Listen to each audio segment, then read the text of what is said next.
लौचशीलता, elasticity. अध्याय पढ़ते समय हम दो शब्दों से परिचित होंगे, तनाव, स्ट्रेस, और विकृति, स्ट्रेन। यहाँ हम तनाव, स्ट्रेस का विस्तार से अध्ययन करेंगे। आप जानते हैं कि विकृतियाँ चार प्रकार की होती हैं, एक लंबाई में, दूसरी आयतन में, एक आकार में और एक घूर्णन, टॉर्शन में। चार प्रकार की विकृतियाँ संभव हैं। यहाँ हमने केवल तीन पर ध्यान केंद्रित किया है, लंबाई, आयतन और आकार। लंबाई में परिवर्तन हो सकता है, यह अनुदैर्ध्य, लॉन्जिट्यूडिनल होता है। जब आयतन में परिवर्तन होता है तो उसे आयतनी, वॉल्यूमेट्रिक कहा जाता है। और जब आकार बदलने का प्रयास किया जाता है तो इसे स्पर्श रेखीय, टेंजेंशियल कहा जाएगा।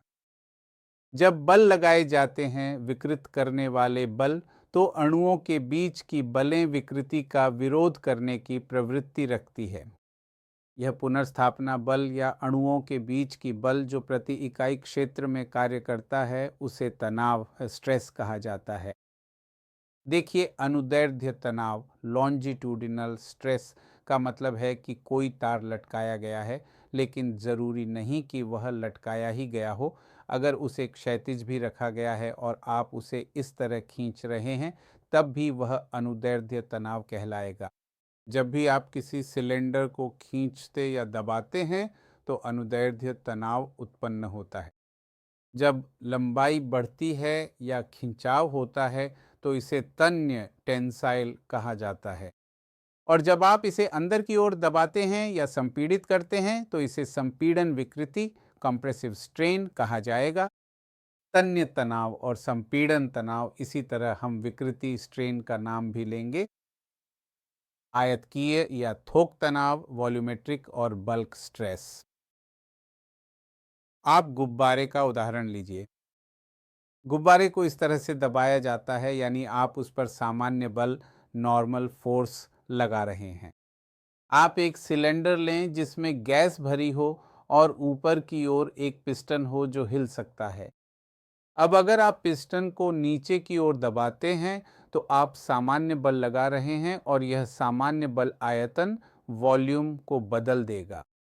अतः हम संक्षेप में कह सकते हैं कि जब भी बल लगाया जाता है तो सामान्यतः विरूपण बल लगाया जाता है, जिसके परिणाम स्वरूप आयतन में परिवर्तन होता है और वहां उत्पन्न प्रतिबल को आयतन के रूप में जाना जाता है। तनाव, आप देख सकते हैं कि प्रतिबल क्षेत्र पर बल है और दबाव भी क्षेत्र पर बल है, तो आप कह सकते हैं कि अनुदैर्ध्य तनाव क्षेत्र पर बल है।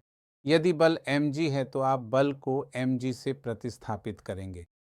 यदि यहाँ लगाया गया सामान्य बल F है और क्षेत्रफल A है, तो आपको फिर से वही मान मिलेगा जो दबाव के लिए होता है।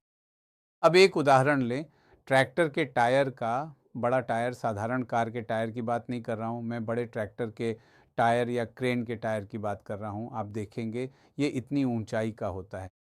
आप अपना हाथ टायर पर रखते हैं और टायर को नीचे की ओर दबाने की कोशिश करते हैं। आप ऊर्ध्वाधर बल लगा रहे हैं, लेकिन अब आप अचानक बदलते हैं और इस तरह खींचने की कोशिश करते हैं। यह स्पर्शीय बल, टेंजेंशियल फोर्स होने वाला है। यह स्पर्शीय बल का स्वभाव है। अब यदि टायर नीचे से स्थिर है तो इसका आकार बदलने लगेगा। इसी तरह यदि आप एक आयताकार वस्तु लें और अपना हाथ रखकर इस तरह स्पर्शीय बल लगाएं, तो उसका आकार भी बदल जाएगा।